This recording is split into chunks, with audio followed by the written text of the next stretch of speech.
I don't have an agenda, but it's good to be back. Finally recording at home. Yes, I was a little bit lazy and I didn't turn the desk and I'm just sitting straight up in front of this camera in this robe. Sorry, let me put my phone on silent. Nonetheless, welcome back. Ladies and gentlemen, welcome to the Ajay Patel Show. My name is Ajay Patel, and you may be wondering, damn, what is he wearing? And yes, indeed. Let me do a little 360 for y'all. Like it's a little OnlyFans type shit, you see that? It is a robe. It's a weighted robe. Now, sometimes, I'm saying your friends get you silly shit. Lighting's bad, but don't worry, guys. I'll fix it next week. Your friends get you some silly stuff now and then. I've done it a handful of times. Where you get this gift and you're like, they're probably never gonna wear it.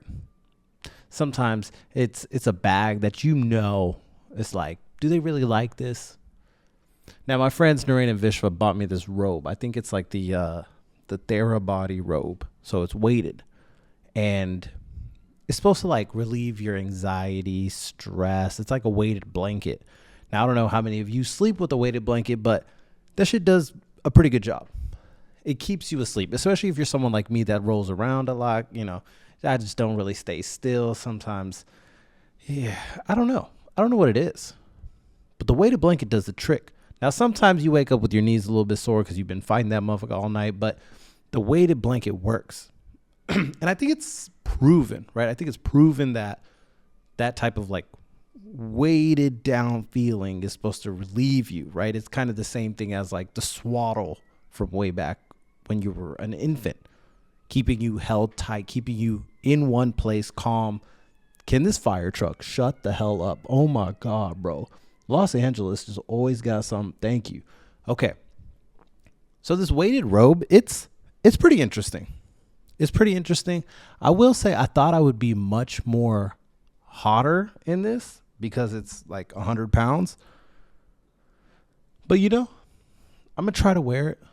Honestly, if I'm being honest with y'all, this maybe got 5 more wears in it before it just ends up collecting dust. But I appreciate it, boys, for getting me this little present. Speaking of little updates, a quick little wedding update. We found a venue. And we signed it. Now, this feels pretty big. Now, I understand what y'all are saying. Oh, aren't y'all supposed to be getting married in March? Like, it's pretty late to be doing a venue. You should be having your invites out, all that stuff. Mind your business, okay? You're probably not even invited. Mind your business. We finally signed this venue, and there was a plethora of issues as far as nailing down a date, conflicts, auspicious dates, work dates. And then finally we got to this. And then at some point, and for those that have planned a wedding, shout out to y'all as always. I'm sorry I downplayed y'all shit. But there just gets to a point where you're like, you know what? Just go with it. Just go with whatever works. If that date works, cool, do it. I can't care anymore. It's not that I don't care. It's that I cannot care. Because if I continue to care, then we will continue to wait to sign X, Y, and Z. We will continue to wait for this person's opinion. We will continue to wait for this and that and this and that. And you just don't have that kind of time. Maybe if you're working with a year, maybe if you're getting married in 2 years, you can take that kind of time. But if you're trying to pull this shit off in 4 months, bro, you got to be moving. So we signed a venue with, with an ecstatic feeling. What a great feeling. And then we went to a tasting, and I'm not going to lie to y'all. These tastings, they're pretty cool. They're like an omakase for Indian food. And we have not been to one where we get charged for the tasting, but I've heard of sometimes, they do that. It's really cool. I like the tastings that are not in a restaurant. For my sister's wedding, I do remember we went to some restaurant, and, you're just out there and they're bringing you food, this and that. The tastings we've gotten to do here in California, obviously we've had to drive 100 miles to go do it, but it's like these private rooms. You know what I'm saying? Like you get there and there's already mango lassi on the table. They bring out some appetizers. Eventually, all roads lead to the butter chicken. All roads lead to the dal makhni. Then you have those. And while I'm saying that, I am getting actually pretty warm in this thing. But anyways, I will miss doing that because you just can't keep doing that. And at some point it's like, I think this food is good enough, right? I think this food is good. This chef dude, whatever, he seems cocky as fuck. So, I kind of trust him. You need someone cocky in your corner. You can't have some chef that'll just bend over to everyone's opinions and keep being like, oh, if that's what you want, then I can do that. Then I can do that. You need someone that's going to be like, no, this is just what it is. This is what it is. This is how it works. We got to keep moving. And you need that in your corner. And it like, you just want to be done with it. Like if you go for the perfect vendor in each scenario, you will spend so much time going around in circles and then finally just still getting 85% of what was in your head. You create this perfect vision in your head. Oh my gosh, all these chairs will be perfect. All this decoration will be perfect. The food will be amazing. Everyone's going to love the food. People never, ever, ever, ever, ever, always all love the food. Literally don't appease anyone. If you think the food is decent, just go with it, bro. People are going to talk shit about your wedding no matter what, right? I've been on the other side. I've been there talking shit. There's been weddings where I was like, God damn, this food was amazing. There's been times I didn't like the food. There's been times I didn't like the DJ. There's been times I didn't like the bride. But you know what? Still a memorable experience overall, and that's what you got to focus on. Now, with that being said, of course, with a wedding comes working out. So the wedding diet has commenced. What does that mean? Honestly, I've just been skipping a meal here and there because I haven't been taking the time to cook properly. So my diet isn't there.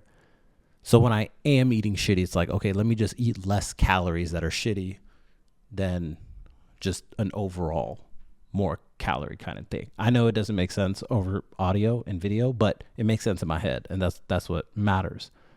But of course, going to the gym is part of that, right? Going to the gym and getting into a cycle of, oh, okay, like I'm on this proper cadence. I'm working out 2 times a week, 3 times a week, 2 times a day. Whatever can get you to a flow of like, okay, I feel comfortable just getting 30 minutes in. Okay, now I feel comfortable at 45 minutes, an hour. And I've done these up and downs with fitness a lot, where there's been times that I've ingrained it into my routine, right? I'm driving back home from whatever hour drive I had first out of undergrad. Sorry, the dishwasher is draining. So there's been times that this thing has been, part of my routine. You finish work, you drive 30 minutes, go to the gym for an hour, maybe hour and a half if you can really push it, drive the other 30 minutes home, do the protein shake, eat a small dinner, go to sleep. And if you stack enough of that back to back to back to back to back to back to back, you end up in decent shape. You end up in good shape. Now, I was at the point probably about a week or two ago, and I was wondering if I should document this because I'm trying to get more into content. The biggest issue is just getting in the gym. The mental battle to just be like, bro, put your shoes on, put some deodorant on, and just go downstairs. I get it. It's late. I get it. You drove to work at 6 a.m. and you drove back and got home at 8 p.m. But just put your shoes on and just go to the gym.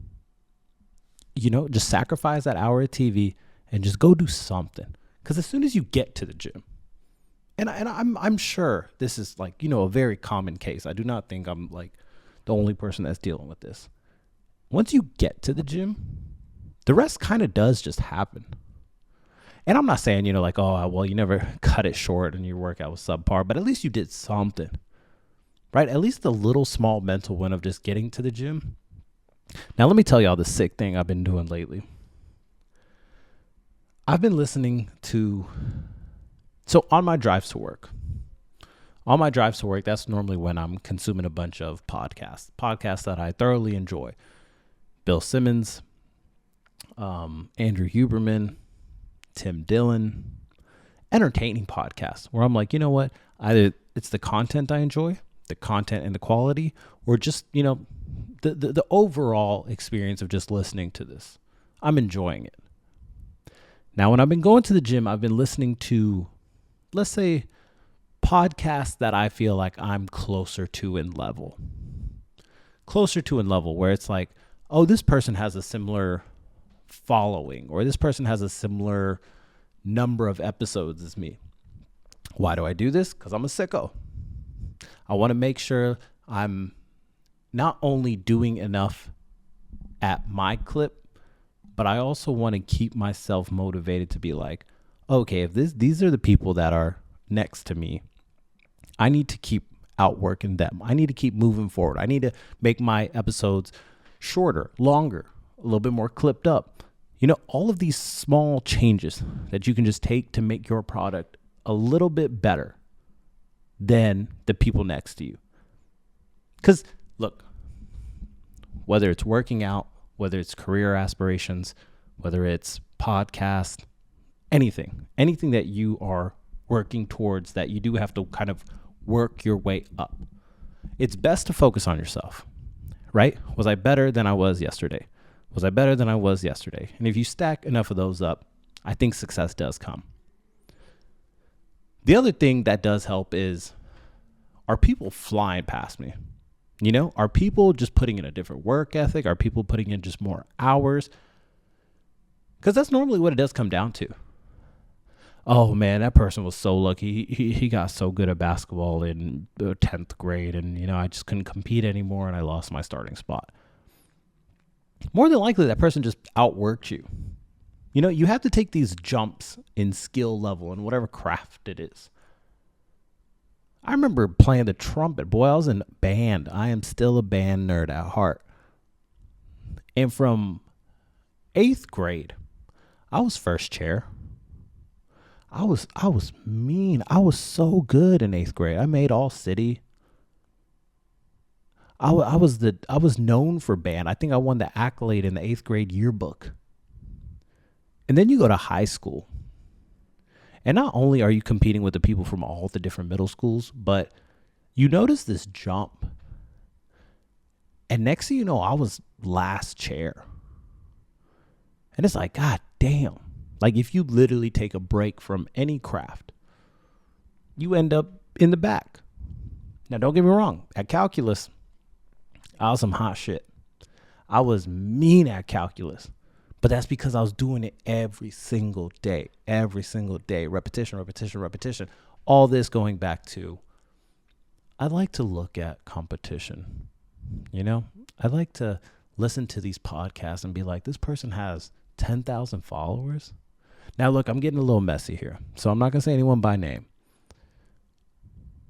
But do y'all ever listen to somebody's podcast? And maybe y'all listen to my podcast. Maybe y'all listen to my podcast and be like, bro, this dude is so boring. I don't know how we consume this shit. I don't know how he stays motivated to keep doing this week after week when he is trash. Now, that same sentiment is what I'm having towards other podcasts. And I know it sounds weird. And like I said, it's a little sick. That I'm literally listening to these other podcasts to help me, kind of have that adrenaline pumping, being like, oh, this podcast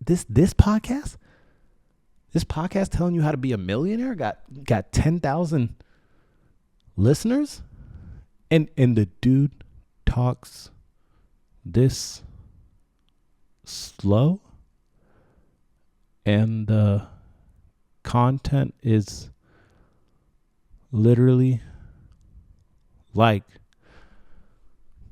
bro, ladies, let me tell y'all something.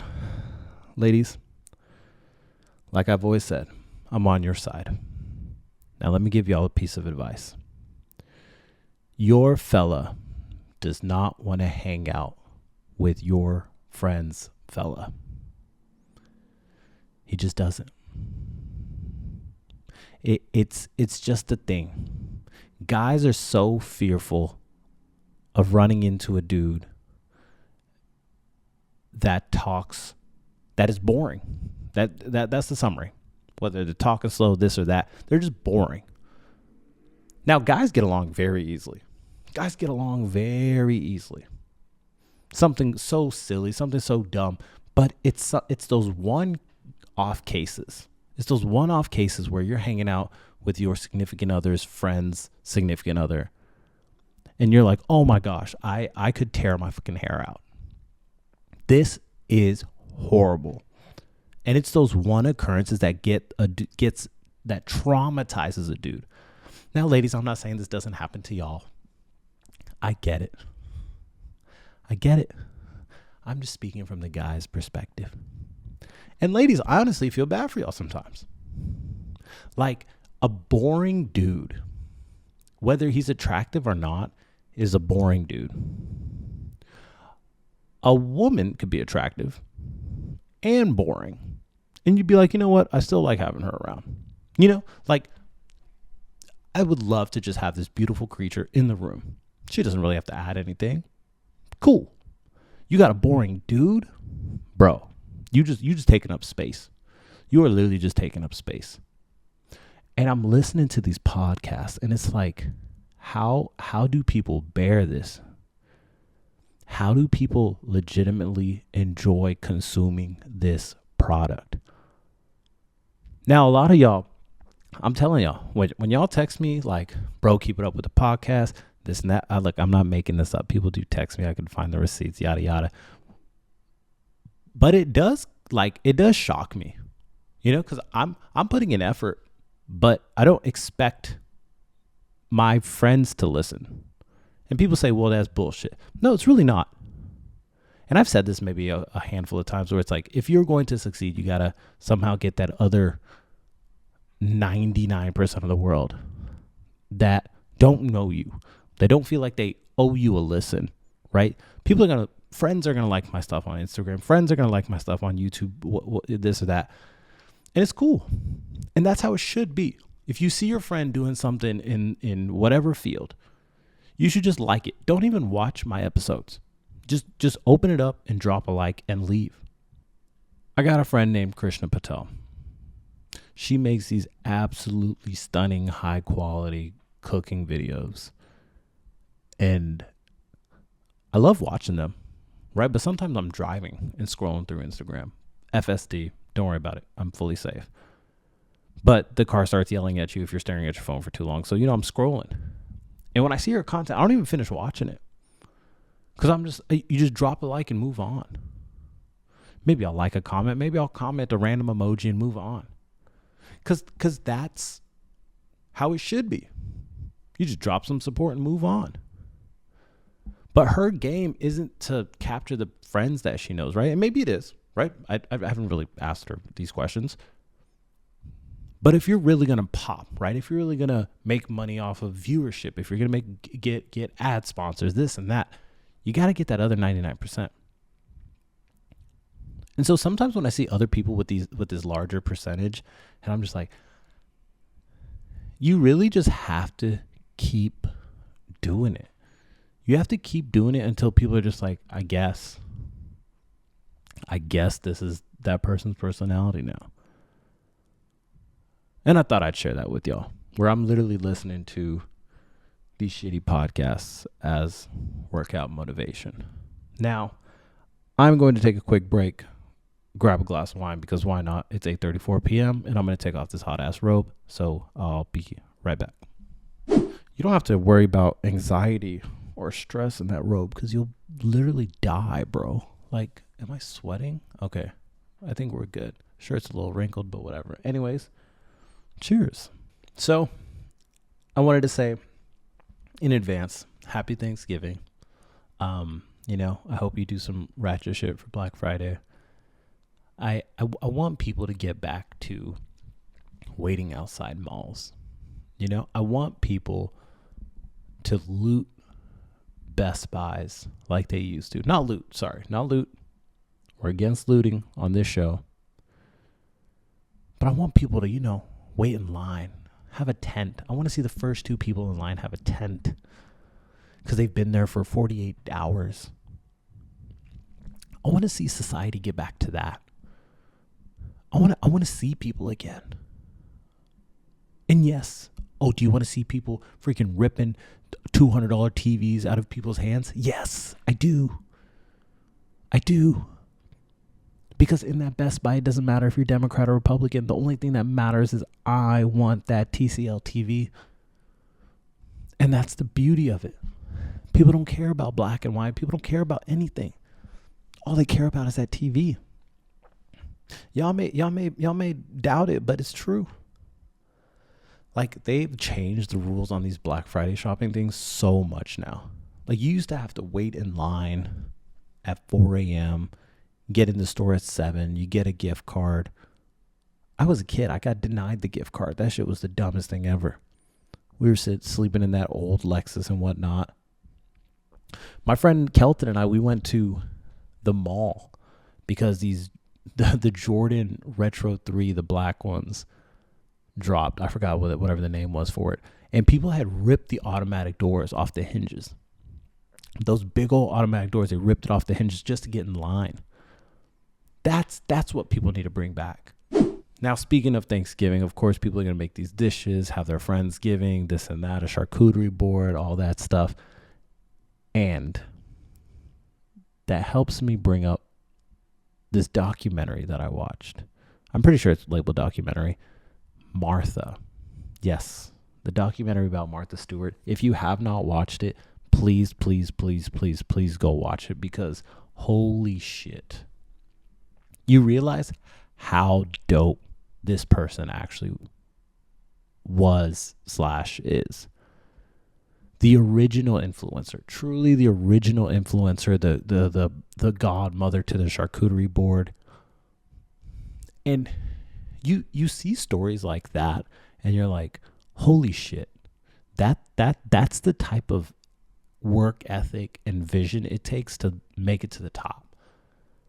Now, I don't want to give up too much. I mean, it's not like it's like a spoiler alert, right? It's someone's life. They literally built a media company around this singular person, and it became $1 billion company. A singular person, because that's how hot she was. Whether it was magazines, whether it was commercials, TV networks.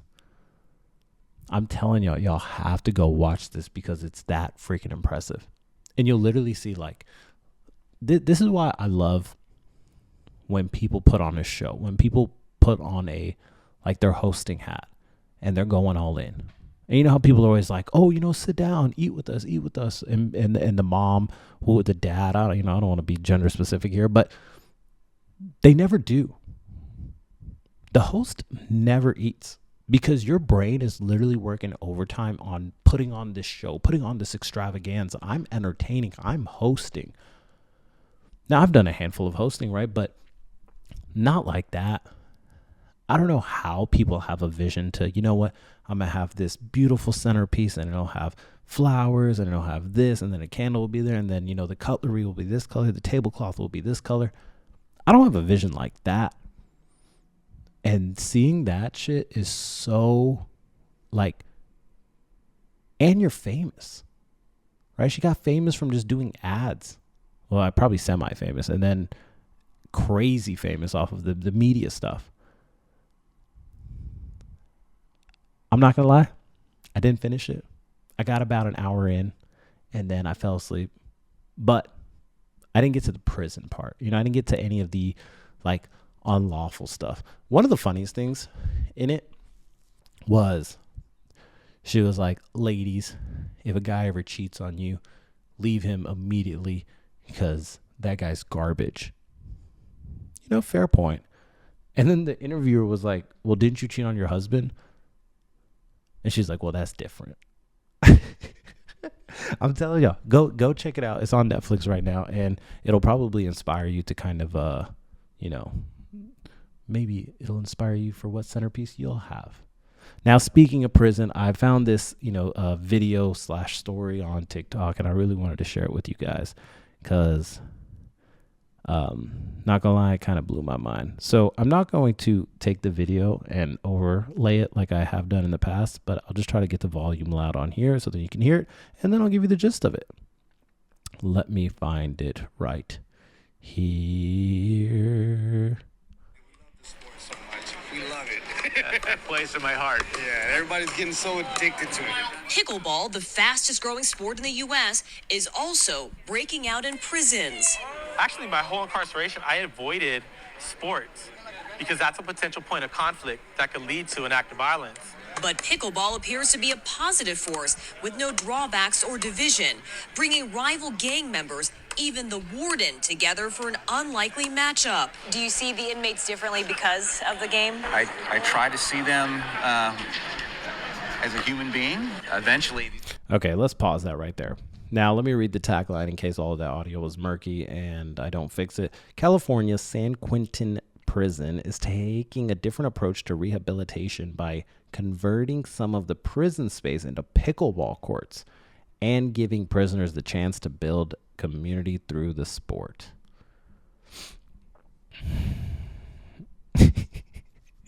This is real.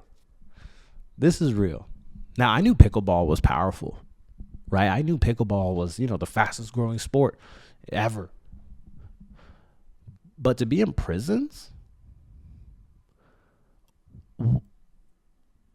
like how pickleball, look, if you're breathing right now, you know how popular pickleball has become. You know someone that has played pickleball, and if you haven't yet, don't worry, your time is coming. I've gotten the chance to play maybe 3 times. Not gonna lie, I'm not that good. I'm also not gonna lie, kind of liked it. I kind of liked it. It's something about that sound of whatever that paddle is with that ball, and it's so simple, and it's not a lot of tension. You don't have to use a lot of strength and move around that much. And when you do move around, you do feel like you're actually moving. You're not moving that much. If you're overweight, trying to lose weight playing pickleball, you need to pick something else up. But that sport is like, it's growing at the rate that it is for a good reason. Now, I don't know if y'all know this. Now, in the video, it said, I avoided sports because it used to be a potential point of conflict. And that's true, right? If you're playing basketball, if you're playing football, anything that involves any type of contact, there's a point of conflict where you call someone, the B word. I don't know why I'm not just saying it because we curse on this podcast, but you call someone a name and then you end up in a fight, right? LA Fitness, 24-hour fitness, no matter where you go, there's someone waiting for you to fight. There's someone waiting to fight you over a sport, over a rebound, over a missed shot. Doesn't matter. You didn't pass them the ball. They want to fight you. Pickleball, like you would be considered lame. You would be considered such a loser if you got into a fight over pickleball. I don't know if y'all have noticed this, but all these new apartment complexes that are being built, and maybe even old apartment complexes, maybe even some old rec centers, have stopped building the basketball court outside.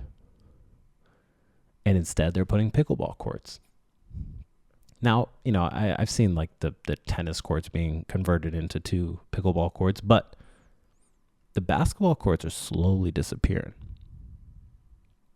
Now, we can get into the racial thing behind that. But it probably helps going back to that conflict point where it's like, oh yeah, I don't want people fighting on this court every week, every 2 weeks. People don't have to worry about their kids going here and getting into a fight with some person that's 10 years older than them. Maybe someone has a gun. Bro, in middle school, there was a point where I was the most popular kid in the school because I had recorded a fight that happened on the basketball court. But that's when fights were fights, right? People used to get into it, and then it's like, okay, this is going to be a fist fight. Awesome. Someone might get knocked out, but that's the worst that happens. That's the worst that happens. Now, fuck that. Nope. I'm not getting into any type of conflict. You called foul? Sure. It's your ball. I am not arguing anything. And pickleball has become like that perfect medium where there's no conflict. You can pick it up easy. It's not as hard as tennis, right? It's not what's that wall ball shit called, where you're hitting it and it can hit any of the walls and you gotta hit it. Like that shit, you're moving around too much, and it's weird. You're in this room and people have on glasses. It gets really weird. But I didn't know pickleball was this powerful. Did you see like you may not have heard it, but the warden or whatever dude was like, yeah, I see them as human beings now.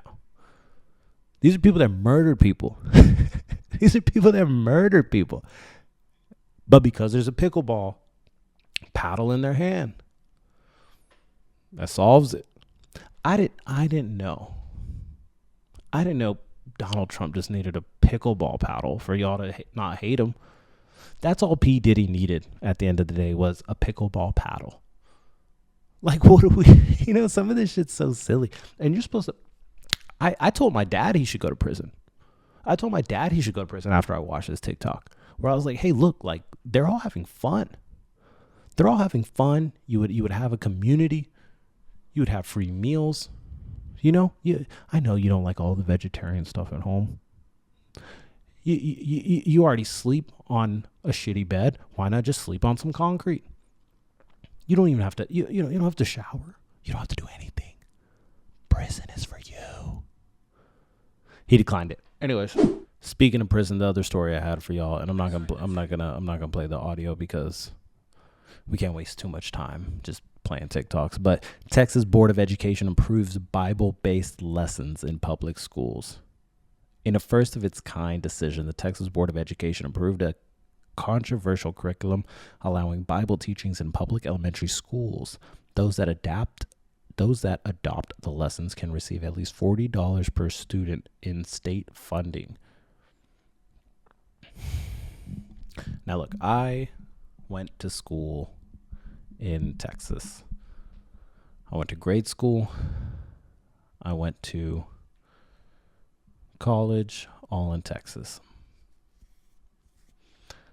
I was number 12. No, I was number 13 in my class of 555 in high school. I was a pretty smart dude. I was an all-American. But then I got to college and then I realized how dumb I actually was. Where I didn't actually learn how to learn, right? Like I was good at one subject, but I didn't really know how to study, how to take tests, how to consume knowledge. Because that just wasn't what the focus was. The focus was, make sure you do good on your AP tests. Here's U.S. history. Here's world history. Here's biology. And they just try to shovel all of this shit onto you while they can't. Now, I don't know if there's some type of incentivized thing, right? If school districts get a certain amount of money based on their AP program, or maybe some dual credit program, some type of program. Now, religion, I don't think should ever be in the schools. It doesn't, like, how can it be, right? If we're introducing this concept of, and by we, I mean them, not me. Hey, you don't even have to pick a gender. We won't even dive into that. But now it's this idea of, hey, we are going to learn this one religion and we're getting paid to teach that religion. Like, it just seems a little backwards. Like, where did this idea come from? And this is what I mean by these are the distractions that get thrown in amongst all the actual bullshit. Like, Texas has a handful of problems, right? Whether it's guns, abortions, you name it.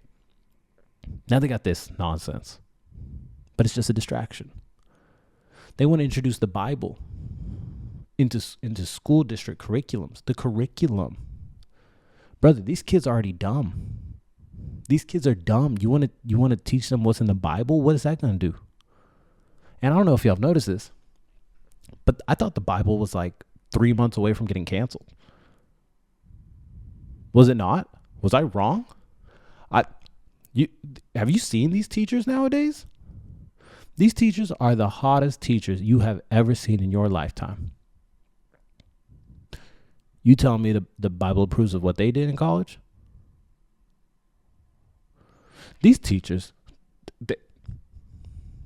they might burn if they touch that thing. These teachers cannot even touch a Bible without going straight to the fire. Now, look, I'm not someone that believes in God. I'm not going to lie. I'm not a big believer. But also, I've never been disrespectful. I don't like being disrespectful because I do fear getting struck down by lightning. Now, the Bible, the place that the Bible is supposed to be, for me personally, the place that the Bible is supposed to be. Now, I understand a lot of you are pretty religious. Some of you guys are Christian, this and that. I'm not dissing y'all. Cool. Do y'all's thing. I'm not pushing my shit on y'all. Bro, the number of people in high school, not the number of people, there was like 2 or 3 girls. They were like, are you sure you don't want to come to church with us? Are you sure you don't want to come to church with my family and I? I'm sure Christianity will save you. And it's like, bro, do you know how many gods I have? If I had to pick one, I'd choose one of them. The place that the Bible belongs is in the hotel drawer. You know what I'm saying? Like growing up, I used to open that hotel drawer and be like, oh shit, and close it real quick. Because I was like, oh, that's not for me. If I touch it as a Hindu, I might lose my hand. Now you want all these teachers teaching this? Look, at some point, the kids are going to go on strike. You know, we've seen the teachers go on strike, and we were like, hey, bro, can y'all just get back to it? We're tired of watching these little devils at home. At some point, these kids are going to go on strike. Just being like, what the hell am I'm not learning anything. I got my friend. I'm 6 years old. My friend that's 7 years old has opened his own Shopify store. And now he's selling secondhand Shein products through Amazon and through other retailers. And he's a millionaire. I have this other friend, Jason. He's 7. He streams on Twitch. He makes a couple million. He had a drop in viewership last night, but you know, he'll probably still net maybe 300K last night. The other friend? Oh yeah, no, he plays chess competitively. Yeah, no, he just won the $1 million prize over there. Oh, my other friend, yeah, he's probably on a scholarship in another 10 years. These school systems are robbing us in front of our eyes.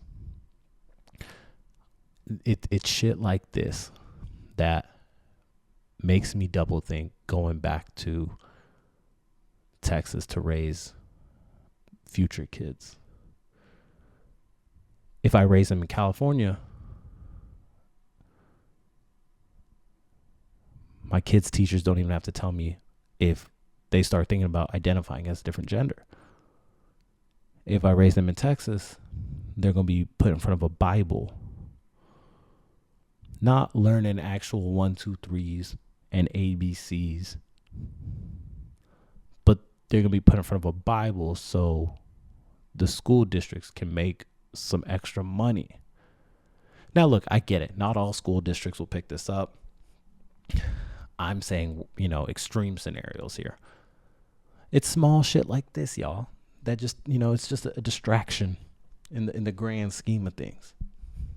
In the grand scheme of things, it's just a distraction from the fact that this president that's on his way out is trying to start World War III. And look, when you're in your final months of a job, you should be put on like house arrest. Like you shouldn't be able to clear anything. You shouldn't be able to sign anything. Things that you signed in the last month of your job, should get double reviewed, right? Where it's like, do we actually approve of this?